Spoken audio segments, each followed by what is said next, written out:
जय हो भारत का संविधान, जय श्री राम। आज महाराष्ट्रामध्ये ज्या प्रकारे पॉलिटिकल एक नाट्य चालू आहे, अंतर्वलीय सराठी येथे पॉलिटिकल नाट्य चालू आहे आणि त्याचा कलाकार आहे मनोज जरंगे।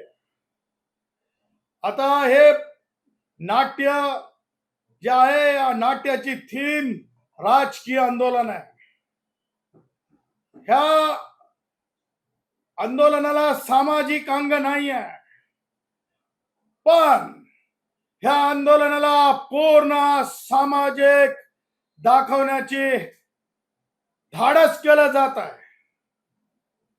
आणि म्हणून जरंगे पॉलिटिकल नाट्याच्या बाबतीत जो ज्यांना आम्ही कालच पॉलिटिकल रील स्टार आम्ही सांगितलेला आहे, त्यांच्या बाबतीमध्ये आज मी आपल्या समक्ष काही महत्वाचे बाबी ठेवू इच्छितो। जरंगेच्या आंदोलनाची थेरी, जरंगेच्या आंदोलनाचा डीएनए आपण काल सगळ्या माध्यमांनी दाखवलं। Thank you for that. मीडियाचे खरोखर कौतुक केलं पाहिजे। जरंगे, मैं ये नहीं कहूंगा कि बौखलाया था, लेकिन ये भूल चुका था कि देश संविधान पे चलता है। ये देश, इस देश के अंदर कानून के अंदर तब्दीलियां ये संविधान के माध्यम से होती है। बौखला गया था। मला सांगा, मागासवर्गीय असल्याचं आरक्षण मागायचं, ओबीसी मध्ये जाण्याची भाषा करायची आणि सांगायचं की किती क्रोधी आहे त्यांच्यामध्ये, किती क्रोध आहे जरंगेमध्ये। माझे मराठा भाऊ क्रोधी नाहीत, ते खूप चांगले आहेत। माझे मराठा भाऊ प्रेमळ आहेत, परंतु जरंगेमध्ये राजकीय क्रोध आहे। जरंगेमध्ये ते राजकीय क्रोध काय आपण काल बघितलं। तो वारंवार हा सांगत होता, मी क्षत्रिय आहे, मी जातीवंत आहे। ही भाषा मी कधी नाही पाहिलेली आरक्षणासाठीची ही भाषा आहे। मी परत सांगतो, ज्या प्रकारे फेरी काल सांगण्यात आली, वेगवेगळ्या राजकीय पक्षातल्या म्हणजे माजी आमदारांपासून नगरसेवक, जिल्हा परिषद ते थेट विद्यमान मराठा समाजाच्या मंत्र्यांपर्यंत त्यांनी सगळ्याच राजकीय पक्षातले एकत्र मराठ्यांचं एक मराठा पुढाऱ्यांचं कर्तव्य असं बोलत राहिले। जातीय तेढ निर्माण करण्याचं भाष्य होतं। एका प्रकारे मला हे समजत नाही की संविधानिक पदावर आमदार, खासदार, मंत्री, नगरसेवक, जिल्हा परिषद मेंबर असतात, ते जातीचे नसतात, ते जनाचे प्रतिनिधी असतात।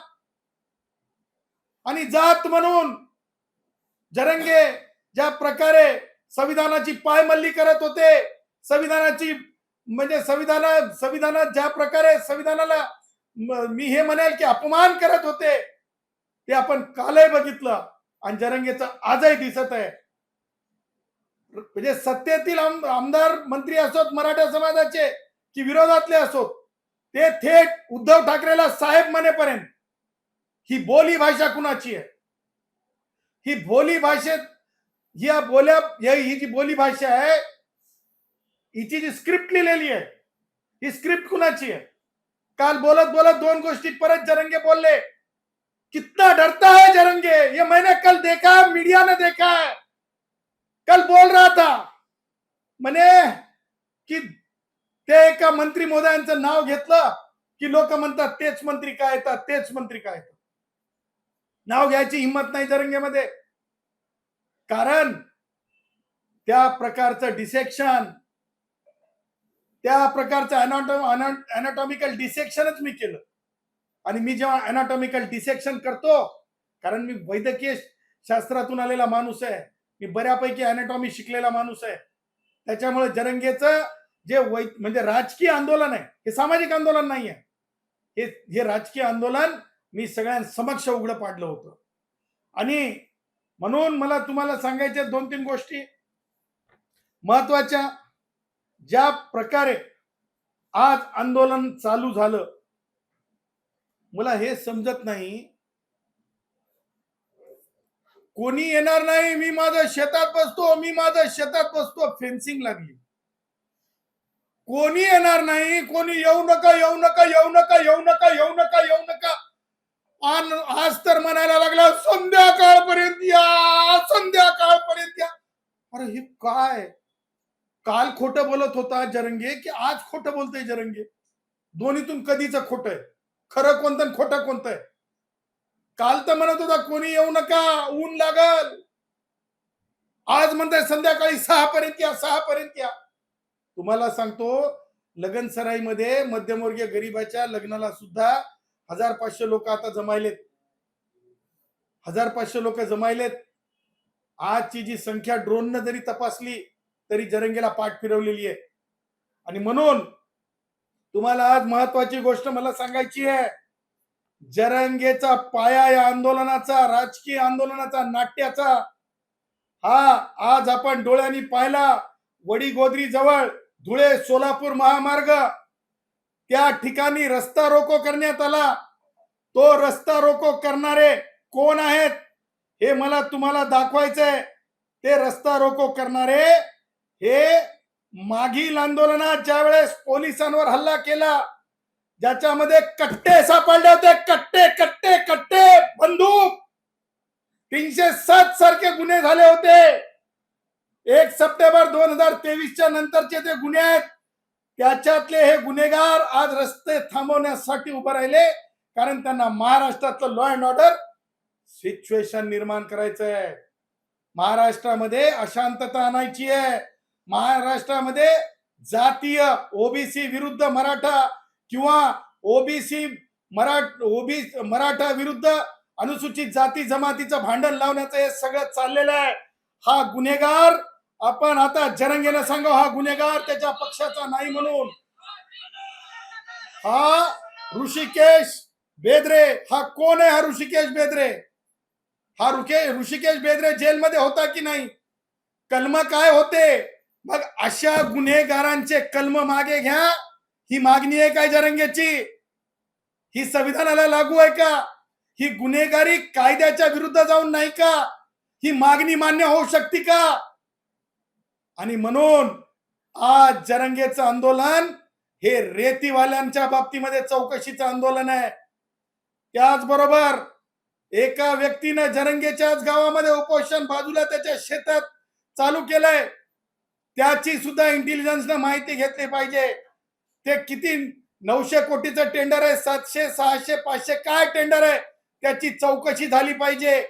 हे व्यावसायिक नाट्य आहे, राजकीय नाट्य आहे.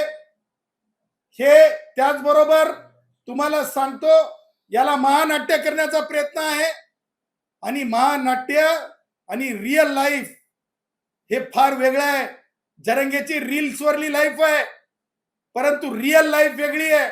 आणि रिअल लाईफ ही जर असेल टेंडर, रिअल लाईफ ही जर असेल वाळूची मोजणी, रिअल लाईफ ही जर असेल की कोणाचं तरी होऊन काहीतरी करून काहीतरी मिळवण्याची भानगड माझ्या मराठा समाजातल्या भावांना त्रास देण्याच्या, तर हे बिलकुल चालणार नाही. मला आपल्या माध्यमातून आज एक मोठा प्रश्न उपस्थित करायचा आहे. ज्या प्रकारे मनोज जरंगेंनी सुरू केलंय, काय सुरू केलंय मनोज जरंगेनं? की मनोज जरंगे म्हणतो कास्ट स्क्रुटिनी कमिटी पटापट पटापट पटापट काय देतील? कास्ट व्हॅलिडिटीज देतील. ही कुणी दिलेली आहे? माननीय सुप्रीम कोर्टानं दिलेली ती कमिटी आहे. माधुरी पाटील विरुद्ध कास्ट स्क्रुटिनी कमिटी. त्यामुळं जरंगे काय, विखे पाटील साहेबच काय, आणखीन जरंगेनं जे काही जातीवाद आणून पाहून राजकारण करण्याचा प्रयत्न केला, तरी मी जरंगेला सांगतो, जरंगे खुल्ला आव्हान आहे, कुणी सुद्धा कास्ट स्क्रुटिनी कमिटी बंद करून दाखवा. हे चॅलेंज आहे जरंगेला. जरंगे संविधानाला चॅलेंज देते. मी संविधानाचा डिफेंडर म्हणून बोलत आहे. जर अनुसूचित जातीच्या माणसाला, अनुसूचित जमातीच्या माणसाला, भटक्या विमुक्ताला जर त्या कक्षेतून व्हॅलिडिटी सुप्रीम कोर्टाने सांगितल्याप्रमाणे कायद्याप्रमाणे करून घ्यावी लागत असेल, तर जरंगे हे कायद्यापेक्षा संविधानापेक्षा मोठा नाही आहे. जरंगे संविधानाचा अभ्यासक नाही आहे. आणि म्हणून मला आज मोठा प्रश्न, लार्जर क्वेश्चन महाराष्ट्राच्या समोर ठेवायचा आहे. ही भारतातल्या शीताची परीक्षा आहे. हा उद्या जर असं म्हणाला, संविधान बदलण्यासाठी हा जर उभा राहतो म्हणला, किंवा उद्या जर अॅट्रॉसिटी कायदा रद्द करा म्हणून जर हा उभा राहिला, कारण एकदा याचे लाड झाले की याचे लाड पुढे चालत राहतील. हा स्वतःला असं म्हणतो की मी क्षत्रिय आहे, मी कुलवंत जाती आहे. मागासवर्गीयाची तर याची भाषाच नाही. याला काय माहिती आहे? लोहार भावाला जेव्हा पटासी लागते हाताला तेव्हा काय त्रास होतो.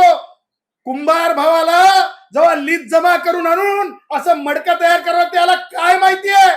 लोहार भावा, त्याचबरोबर लोहार भावाचा असा घाम गळतो, असा भाता चालतो. कुटुंब कशा याच्यामध्ये पालामध्ये राहते याला माहिती आहे का? आणि हा म्हणतो 94चा जी आर. मनोज जरंगे 4 जन्म घेतले तरी ओबीसीवर, खऱ्या मागासांवर तू अन्याय करण्या एवढा मोठा माणूस नाहीयेस. हे सुद्धा तुला चॅलेंज. एक नाही 5 जन्म जरी जरंगेने घेतले आणि असे 5 महानाट्य जरी केले तरी सुद्धा जरंगे हे होणार नाही, हे होऊ दिले जाणार नाही. कारण सोशल हँडिकॅप, माझ्या गोसावी भावाकडे बघ जरंगे, माझ्या मसनजोगी भावाकडे बघ. तू जेव्हा 1994च्या GR वर बोलायला लागला त्यावेळेस कुठेतरी भारतीय संविधानानं खऱ्या अर्थानं लोकांना वर आणण्याची जी प्रक्रिया आहे त्या प्रक्रियेला खीळ घालायची भाषा बोलत आहे जरंगे. कुठेतरी त्या सामाजिक मागासांचा, सोशल हँडिकॅप असलेल्या व्यक्तींचा स्वतः असं म्हणत आहे की तो क्षत्रिय आणि दुसऱ्यांना कमी लेखत आहे जरंगे. परंतु या देशामध्ये अशा प्रकारचं चालणार नाही, हे मनोज जरंगेनं लक्षात ठेवावं. मनोज जरंगेची एकही मागणी ही मान्य करण्यासारखी नाही. आज तुम्हाला सांगतो, जे कायदेशीर संविधानिक दृष्ट्या मनोज जरंगेला देताच येत नाही ते मिळणारच नाही. हे ओपन चॅलेंज. दुसरी गोष्ट, जरंगेची दुसरी मागणी काय? गुन्हे मागे घ्या. गुन्हे मागे घेतले जाऊ शकतात, कारण सुप्रीम कोर्टाचं त्या बाबतीत सुद्धा म्हणजे कंकरंट फाइंडिंग्स आहेत. आणि सुप्रीम कोर्टाने स्पष्ट सांगितलेलं आहे कोणते गुन्हे वापस होऊ शकतात, कोणते गुन्हे वापस घेता येत नाही. पोलीसवाल्या भावांना ज्या प्रकारे त्रास झाला, ज्या प्रकारे हाणमार झाली, लालपरी ज्या प्रकारे एकसारख्या 10 जाळण्यात आल्या, याची जिम्मेदारी कोण आहे? म्हणून अशा अपप्रवृत्ताच्या बाबतीमध्ये कोणतीही मागणी जरंगेची पूर्ण होऊ शकत नाही. आणि मला जरंगेने हे तर सांगावं महाराष्ट्राला, तो एसईबीसी साठी बसलाय की ओबीसी साठी बसलाय? Confuse Manoj, confuse. तो एसईबीसी साठी बसलाय की ओबीसी साठी बसलाय हे सुद्धा आता स्पष्ट होणं फार आवश्यक आहे. आज म्हणजे मला हे समजतंय की ज्या प्रकारे माननीय मंत्री विखे पाटील हे कायदेशीर दृष्ट्या त्यांना समजून सांगत आहेत, परंतु ज्यांना म्हणजे झोपेचं सोंग करणारा उठू शकत नसते, पण खरा झोपलेला माणूस पटकन उठून बसत असतो. हे वेळ काढो जे धोरण आहे ना, सकाळी जे तुम्ही बघितलं की मी संध्याकाळपर्यंत सांगतो, हे म्हणजे त्याचे जे कोणी प्रोड्युसर आहेत, जरंगे महानाट्याचे, जरंगे पॉलिटिकल नाट्याचे जे कोणी प्रोड्युसर आहेत, त्यांना त्याला विचारायचं असेल म्हणून त्यांना संध्याकाळची वेळ पाहिजे होती. परंतु जरंगे मला माहित नाही बाजेवर बसला आणि जरंगेनं बाजेवर बसून ज्या प्रकारे चर्चा चालवली आणि जरंगेची बॉडी लँग्वेज ज्या प्रकारे आहे, त्या प्रकारे मला असं वाटतंय की जरंगेनं संध्याकाळपर्यंत आज गुंडाळून घ्यावं. आणि जर जरंगेनं गुंडाळून घेतलं नाही, जरंगेनं आज गुंडाळून घ्यावं. मला माहित आहे जरंगे गुंडाळून घेणाऱ्यांपैकीच आहे आणि जरंगे गुंडाळून घेणार. आणि म्हणून आमचं म्हणणं असं आहे की जरंगे वैचारिक अपप्रवृत्तीनं प्रवृत्त विचारानं बोलत आहे. म्हणून महाराष्ट्रातल्या तमाम संविधानवादी जे कोणी वंचितांचं नेतृत्व करतात, कुडमुड्या जोशींपासून ते तमाम आदिवासी भावांपर्यंत जे नेतृत्व करतात, त्या सगळ्यांना मला आव्हान आहे. एक लक्षात ठेवा, हा खतरा आहे. ह्या अपप्रवृत्ताला जर, या विचाराला जर जरंगेच्या जर अशा प्रकारे जसं आपण याच्यामध्ये दसऱ्यामध्ये सोनं लुटायला जातात तसं आरक्षण लुटण्याची पद्धत आहे का? या रे या रे या रे. आणि म्हणला होता की तेव्हा तीनदा, आतापर्यंत तीनदा गुलाल उधळून घेतला की त्यानं. काय गुलाल उधळून घेतला त्यानं? बघा रे पोरं हो, बघा रे पोरं हो.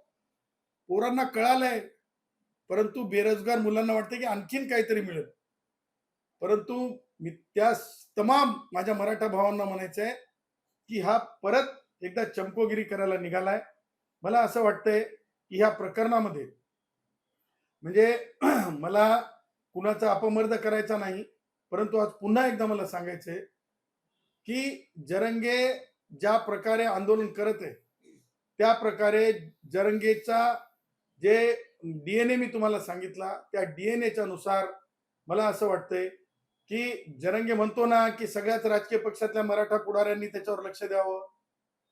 तर माझं असं म्हणणं आहे की अलीकडल्या काळामध्ये जसं आमचे उदय सामंत जाऊन भेटून आले, त्या प्रकारे माननीय उपमुख्यमंत्री एकनाथरावजी शिंदे साहेबांनी जरंगेला सांगावं आणि आज संध्याकाळपर्यंत जरंगेला आपलं सगळं गुंडाळून घ्यायला सांगावं. आणि महाराष्ट्राला या नको असणाऱ्या आता म्हणजे शेतीचे प्रश्न आहेत, म्हणजे मशागतीचे प्रश्न आहेत, शेतीच्या प्रवेशांचे प्रश्न आहेत. अशा वेळेस जरंगेच्या कोणत्याच मागण्या मान्य होत नाहीत, तेव्हा त्याचं काय आहे घराणं, ते घराण्याचा निपटारा करावा. कारण तोच म्हणतो ना सगळ्याच राजकीय पक्षातले मंत्री, तोच म्हणतो सगळ्याच राजकीय पक्षातले जाती जाती जाती जाती जाती, त्याचा जातीवादी विचार आहे. तेव्हा त्याला कुठेतरी थांबवणं आवश्यक आहे. आणि मला असं वाटतंय की हे लवकरात लवकर झालं पाहिजे. आणि जरंगे नावाचं फॅक्टर हे आज संध्याकाळपर्यंत टिकेल की नाही असं सांगता येत नाही, परंतु मला नाही वाटत जरंगे संध्याकाळच्या नंतर म्हणजे पुढं त्याचं हे सगळं काय आहे महानाट्य, पॉलिटिकल नाट्य हे चालू शकेल अशी मला मला आशा आहे की ते गुंडाळलं जाईल. कारण तुम्हाला माहिती आहे खेळाचे वेळ असतात, खेळाचे तास असतात आणि त्याच्यामुळे संध्याकाळी 6 के बाद शायद खत्म, खेळ खत्म. तुम्ही महानाट्य म्हणताय तर किती अंकी नाटक आहे असं तुम्हाला वाटतं? आता 10वी तर झाली, 10वं आहे ना, कितवं आहे म्हणून बाजावर बसलं, 10वं आहे म्हणून बाजावर बसलं. आणि तुम्हाला तेही सांगतो आतापर्यंत किती वेळेस गुलाल उधळला त्यानं. मुंबईत गुलाल उधळला, मुंबईच्या सीमेवर गुलाल उधळला, आंतरवालीत गुलाल उधळला. अहो मला तर वाटतंय विखे पाटील साहेब ते आता गुलाल जर टाकला तर ते शर्ट आता धुयाला देऊ नका, खुटीला टांगून ठेवा. आज टोपी घातली होती विखे पाटील साहेबांनी, काय करतील हो आता हे असा विचार त्यांना प्रकृतीला हानिकारकच ना. त्यांनी गांधी टोपी घालूनच चर्चेला गेले, गांधी टोपी घालून विखे पाटील साहेब चर्चेला गेले. परंतु मला असं वाटतं की सरकारने याच्याकडे ध्यानच देऊ नये. सरकारने काय करावं मी तुम्हाला सांगतो. सरकारने मान्य उच्च न्यायालयाने जे निर्देश दिलेले त्या निर्देशाप्रमाणे मनोज जरंगेच्या बाबतीमध्ये स्टेप्स घेतल्या पाहिजे. पहिली स्टेप तर त्या जालना जिल्ह्यामध्ये त्या गावाच्या आजूबाजूला त्या गावात राहणाऱ्या लोकांना सुद्धा जरंगेमुळे डिस्टर्बन्स आहे. 2, ज्या प्रकारे जरंगे म्हणतो की मरतो मरतो मरतो, मी जे तुम्हाला मी परवा सांगितलं होतं आणि त्याच्यामुळे त्याची खूप तिळपापड झाली, त्याला खूप मिरच्या लागल्या, तुम्हाला सांगतो. आणि त्या त्या प्रकारे जो जरंगे म्हणजे व्यक्त होत आहे की मी मरतो मरतो मरतो, त्या नाट्यातलाच रील आहे ती. ती काल जी रील झाली होती, नाट्यासाठीचीच रील होती. त्या रील मध्ये मरतो मरतो मरतो जो मी त्याला डायलॉग दिला, तुम्हाला सांगतो त्यानं बोललेला डायलॉग त्याला थोडा फ्रेम करून दिला मी. त्याच्यामध्ये ज्या प्रकारे जरंगे म्हणत आहे ना, त्या आधारे मला तुम्हाला सांगायचंय की मनोज जरंगेला सिव्हिल सर्जन यांनी मुंबई उच्च न्यायालयाच्या मागील निर्देशांचा आधार घेत त्यांना, जर मनोज जरंगे खरंच म्हणतोय की त्याच्या नसा, मी नाही म्हणत आहे, मनोज जरंगे म्हणतोय. काय म्हणतोय मनोज जरंगे? की त्याच्या नसा हाडाला लागल्यात. तुम्ही ऐकलं असेल, नसा जर हाडाला लागल्या असतील जरंगेच्या, स्वतःच म्हणजे ह्या महानाट्याच्या अगोदर तो म्हणत असेल, तर मला असं वाटतंय की जरंगेला कायदेशीर दृष्ट्या दवाखान्यात उचलून घेऊन जा. कारण आपल्याला लाईफ सेव्ह करायची आहे. आणि जर तसं होत नसेल, लाईफचा डिस्टर्बन्स थांबत नसेल, गुन्हेगार एकत्र येऊन जर डिस्टर्ब करत असतील रस्ते परत, महामार्ग जर गुन्हेगार डिस्टर्ब करत असतील, तर या सगळ्या डिस्टर्ब केलेल्या गुन्हेगारांना घेऊन जर जरंग्याचे आंदोलन असेल, आज जसं मी तुम्हाला पुरावाच दाखवला, तर मला असं वाटतंय की गुन्हेगाराची पोलिसांनी कायदेशीर व्यवस्था करावी आणि जरंगेची दवाखान्यात व्यवस्था करावी. पण पालकमंत्री पंकजा मुंडे यांनी प्रशासनाला आदेश दिले की त्यांची काळजी घ्या. बरोबर आहे, कारण लाईफ कम फर्स्ट. माननीय पंकजाताई मुंडेंनी जे सांगितलं, त्या पालकमंत्री असल्याने बरोबर आहे. म्हणून आम्ही सांगत आहोत की सिव्हिल सर्जननी चांगली काळजी घ्यावी आणि जर जास्तच उठाठेव वाढली असेल तर ती काळजी म्हणजे यांना दवाखान्यात नेऊन भरती करावं. कारण हे स्वतःच म्हणतात. त्यामुळे हा रिपोर्ट सुद्धा honourable judicial magistrate first class यांच्याकडे संबंधित पोलीस सब इन्स्पेक्टर किंवा पोलीस इन्स्पेक्टर यांनी नेऊन दाखल करावं आणि ही सगळी पार्श्वभूमी ज्युडिशियल मॅजिस्ट्रेट साहेबांना सांगितली पाहिजे. जरांगेंचं आंदोलन हे 900 कोटीच्या टेंडरसाठी आहे असा आरोप अमोल खोले यांनी केलाय. मगाशी आपण देखील या संदर्भात एक वक्तव्य केलं. बघा, लक्षात घ्या, कुठे असतील किंवा त्यांची इतर सहकारी यांच्या संपत्तीची ईडी चौकशीची मागणी ते करत आहेत. आपण त्याची मागणी करणार? मला जरंगेच्या बाबतीत म्हणजे माझा तेवढा रिसर्च नाही. माझा जो सार्वजनिक रिसर्च आहे जरंगेच्या बाबतीत अपप्रवृत्त, ते ठीक आहे, खुनीनं जर दिला असेल तक्रार, तर त्या तक्रारीच्या बाबतीत तिचा निपटारा होईलच कायदेशीर दृष्ट्या, कारण जर टेंडरचा विषय असेल किंवा काय विषय असेल. परंतु दुसरा जो महत्वाचा पार्ट आहे, महाराष्ट्रामध्ये जरंगे हा धोका निर्माण झालाय. कारण उद्या जर जरंगे म्हणला संविधान बदलायचे, चला रे या रोडवर, उभं राहा रे रेल्वे पटरीवर, तर संविधान बदलणार आहेत का? उद्या अनुसूचित जाती जमातीच्या अॅट्रॉसिटी कायदा आहे, त्या कायद्यासाठी जर जरंगे उभं राहिला, कारण सगळ्यात जास्त अॅट्रॉसिटी कुणी कोणाविरुद्ध झालेल्या आहेत हे महाराष्ट्राला सांगण्याची वेगळी गरज नाही. खास करून मराठवाड्यामध्ये अॅट्रॉसिटीचे FIR कुणाविरुद्ध झालेले आहेत हे वेगळं सांगण्याची गरज नाही. उद्या जर हा कायदाच रद्द करा आणि उभं राहा रेल्वे पुढे, आपण ते करणार आहोत का? ओबीसीच्या आरक्षणामध्ये आपण घट करून किंवा ओबीसीना जे मी तुम्हाला सांगितलं, ज्यांची व्यवस्था, ज्यांची अवस्था, जे म्हणजे काय म्हणतो त्याला, सोशल हँडिकॅप आहेत, जे गावकुसा बाहेर राहणारे समाज आहेत, त्यांच्यावर हा अन्याय आपण सहन करून घ्यायचा का? कारण लक्षात ठेवा, आज खुल्या डोळ्यानं सगळेजण बघायलेत की 2 आरक्षण आहेत. ओबीसीत सुद्धा आरक्षण घेतलं चाललंय, SCBCतून सुद्धा आरक्षण घेतलं चाललंय. ते आपण उघड्या डोळ्यानं बघायलो. इथला ब्राह्मण, इथला क्षत्रिय, इथला जैन, इथला तो तमाम वर्गातला, खुल्या वर्गातला गुणवंत, तो या महाराष्ट्रातला रहिवासी आणि भारतीय नागरिक आहे की नाही? मग हे 10% जागा प्लस ओबीसीतलं रिझर्वेशन, हे असं किमान डोळ्यासमोर होत आहे, याच्यावर तरी कुणी बोलणार आहे की नाही? कारण ह्या प्रकारे असं चालू दिलं जाऊ नये. हे गोष्ट देशाला मागे नेणारी आहे. या बाबतीमध्ये उद्या म्हणाल कास्ट म्हणजे कास्ट सर्टिफिकेट द्यायची जरंगेची मागणी आहे, तर ती काय कोतवालाने द्यायची, ती काय तलाट्याने द्यायची, ती काय ग्रामसेवकाने द्यायची? देण्याचा अधिकार आहे. कशासाठी म्हणलंय? डेप्युटी कलेक्टर कशासाठी ठेवलेले आहेत? कशासाठी त्या रँकला आणलेले सुप्रीम कोर्टाने? कशासाठी कास्ट स्क्रुटिनी कमिटी निर्माण केलेली आहे? कास्ट स्क्रुटिनी कमिटी ही माणूस खरा आहे की खोटा तपासण्यासाठी आहे. विखे पाटील कास्ट स्क्रुटिनी कमिटीचे अध्यक्ष होऊ शकत नाहीत, सन्मानानं सांगतो, अत्यंत नम्रपणे सांगतो. विखे पाटील साहेबांना अधिकार नाही. विखे पाटील साहेब कास्ट स्क्रुटिनी कमिटी जरंगे काय असे जरंगे सारखे 5 काय 100 येऊन गेले तरी कास्ट स्क्रुटिनी कमिटी संपू शकत नाही. हा दावा, हा चॅलेंज आहे. त्याच्यामुळं लाड बंद करा.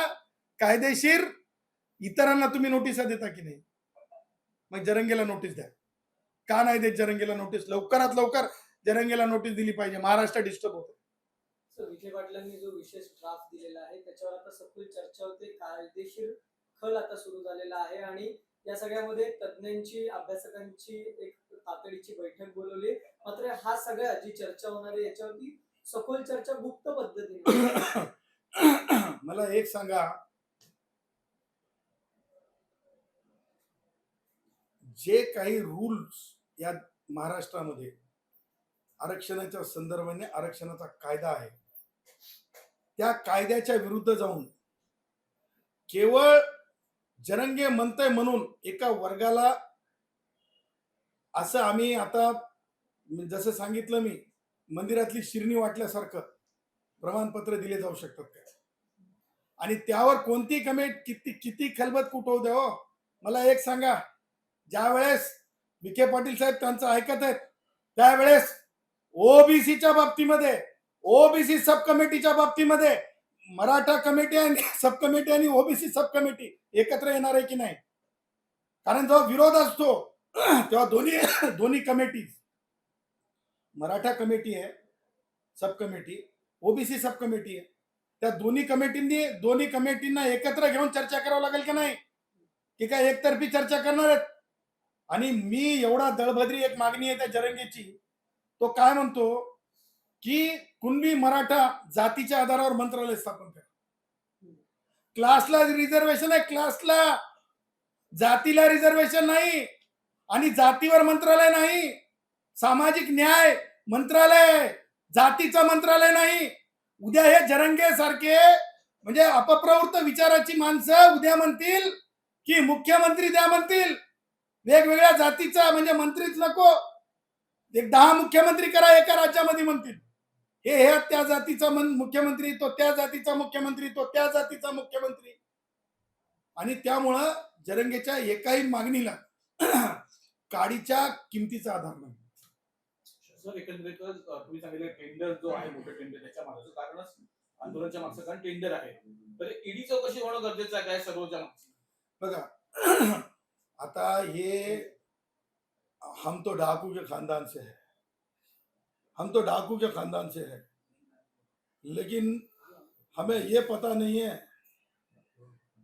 कि ये भुट्टे चोर चोरी करे जैसी बात है टेंडर की. टेंडरच्या बाबतीत म्हणतो, टेंडरच्या बाबतीमध्ये ही भुरटेगिरी आहे की की मंदिरासमोरची चपलीची लढाई आहे, चप्पल लेके भाग जाने वाली ही लढाई आहे, हे माहिती नाही. त्याच्यामुळं मला स्पष्टपणे सांगायचं आहे की मनोज जरंगेचा जो लढा आहे तो मी तुम्हाला सांगितलं की स्वतःच्या आर्थिक स्वार्थासाठी, जसं की त्याच्यावर आरोप व्हायले, मला त्याच्या लय डीपमध्ये जायचं नाही. मला महत्त्वाचा मुद्दा काय माझा की महाराष्ट्रामध्ये सामाजिक शांतता नांदली पाहिजे आणि अर्थकारणावर आधारित असे कोणतेही आंदोलन होता कामा नये. सरकार विरोधात राजू शेट्टी किंवा महाविकास आघाडीने आंदोलन केलं, मात्र त्यावेळेस आंदोलकांची धरपकड करून त्यांना थेट पोलीस स्टेशनमध्ये घेऊन जाण्यात आलं होतं. मात्र मनोज जरांगे वारंवार असा हट्ट करून आंदोलन करत आहेत. मग अशा वेळेस सरकार किंवा गृह खातं जरांगेंना ताब्यात घेऊन आंदोलन मोडीत काय करत नाही? सरकारच आंदोलनाला पाठिंबा देत असं वाटतं? बघा, मला याच्या बाबतीमध्ये एकच सांगायचं आहे, हे इमोशनल ब्लॅकमेलिंग, इमोशनल ब्लॅकमेलिंग असं दाखवायचं की मी सगळ्या गोष्टींचा गुत्तेदार आहे आणि सांगायचं की महाराष्ट्राची लाईफलाईन थांबवून टाकेल. आणि त्यातून जे खऱ्या कष्टकऱ्यांचे आंदोलन असतात त्या आंदोलनाला वेगळं माप मिळतंय आणि जातीवरल्या आंदोलनाला वेगळं माप मिळतंय, याच्यात काही दुमत नाही. मी तर त्या पुढे बोललो ना, मी तर म्हणलं आज परत तुमच्यासाठी रिपीट करतो, मी तर त्या पुढे रिपीट करतो, डंके की चोट पे रिपीट करतो. सुप्रीम कोर्टाने सुद्धा ज्या प्रकारे आपण अनुदान देत आहोत लाडकी बहीणसाठी, बहिणी आपल्या बहिणींचा लाड करा, परंतु त्यांना समृद्ध करण्यासाठी करा, त्यांना शिष्यवृत्ती वाढवून द्या, त्यांना त्यांच्या शेतामध्ये ज्या वेळेस ते मशागतीचं काम करतात शेतीच्या, त्या मशागतीला तुम्ही योजनेखाली ती जी मशागत आहे त्या शक्तीला मोजा, म्हणजे ते उत्पन्नाचा दर डोई हे कमी होईल, खर्च कमी होईल. आणि म्हणून लाडकी बहीण सारख्या योजना सुद्धा बंद करा. इथपर्यंत म्हणलं लाडकी बहीणच्या योजना बंद करा, पण कांद्याला भाव द्या. लाडकी बहीणच्या योजना बंद करा, शेतकऱ्यांचे जे विहिरीचे पैसे आहेत मागच्या काही वर्षांपासून ते पैसे द्या. लाडकी बहीण योजना बंद करा, कारण लाडकी बहीण ही नुसती लाडकी बहीण म्हणून चालत नाही, तर सर्वांकष तिच्या म्हणजे याच्यासाठी जिला म्हणतो डेव्हलपमेंटसाठी प्रयत्न केला पाहिजे. त्यामुळं खरोखर आहे की जे श्रमजीवी आहे, ज्यांचे घाम गळतात, म्हणजे मराठा भाऊ सुद्धा घाम गळतात, खूप कष्ट करतात, परंतु मला असं वाटतं की लाडकी बहिणीऐवजी तसे दिले पाहिजे. आंदोलकांमध्ये भेदभाव नसला पाहिजे. जर जरंगेचं आंदोलन अपप्रवृत्त लोक आहेत की नाही, त्यांच्यावर 307चा गुन्हा, कट्टा सापडला, बरोबर आहे तुमचं म्हणणं, पत्रकारांचा प्रश्न बरोबर आहे की त्या अशा लोकांना रस्ता रोको केल्याच्या नंतर, महामार्ग अडवल्याच्या नंतर अटक व्हायला पाहिजे, FIR व्हायला पाहिजे, सुरुवातच करायला पाहिजे, पण ती झालेली नाही, ती व्हायला पाहिजे. मी आज तुमच्या माध्यमातून सांगत आहे की ज्यांनी रस्ता रोको केला, महामार्ग थांबवला, त्यांना अटक करून FIR का होत नाही, कारण हीच ती सुरुवात आहे. माझं असं म्हणणं आहे की हे कोण करतंय, हे कारण कोण आहे तर जरंगे. कारण ज्या प्रकारे दोन समाजात तेढ निर्माण केली गेली आहे, ज्या प्रकारे दोन समाजात, मी तेच म्हणत आहे ना की हे नुसतं ओबीसीला धोका नाही आहे, हे उद्या SC STचा अॅट्रॉसिटी कायदा रद्द करा म्हणाल हा माणूस, उद्या हा म्हणाल संविधानच बदलायचं आहे, कारण माती धोंडे काही कळत नाही आणि त्याच्यातून आपलं काहीतरी बोलत निघायचं पुढं. त्यामुळे या अपप्रवृत्तीला इथंच या अशा विचाराला दाबलं पाहिजे. एक आता तुम्ही म्हटलात की जे आंदोलन करते होते ते देखील गुन्हेगार आहेत, नक्की काय म्हणायचे? मी तेच म्हणालो की तुम्हाला ते नावच सांगितलं मी आज, जे आंदोलन करते जे हो गुन्हेगारांना घेऊन हो तुम्हाला सांगतो, 1 सप्टेंबर 2023 पोलिसांवर जो हल्ला झाला होता, त्या हल्ल्यामध्ये म्हणजे ज्या प्रकारे गुन्हे दाखल झाले, ऋषिकेश बेदरे नावाच्या माणसानं आज सुद्धा महामार्ग अडवलेला आहे आणि तो वडीगोद्रीच्या जवळ धुळे सोलापूर महामार्ग आहे. आणि अशा बेकायदा वागणारे लोक पुन्हा जर जरंगेनं घेऊन हे आंदोलनाचा बडेजाव, आंदोलन वाढवण्यासाठी, लोकांमध्ये एक भावना निर्माण करण्यासाठी, उन्हाचं काय कारण आहे, भावना निर्माण करणे, आणि हे सगळ्या गोष्टी ज्या आहेत, या सगळ्या गोष्टी इमोशनल ब्लॅकमेलिंग करून लोकांना त्रासात टाकणे, सरकारला त्रासात टाकणे, केवळ मराठा समाजालाच नाही तर सगळ्या समाजाला हे करणे, टार्गेट करणे. अपेक्षा करू महानाट्य गुंडाळलं जाईल, संध्याकाळपर्यंत महानाट्याचा शेवट होईल, पडदा पडेल खेळावरला.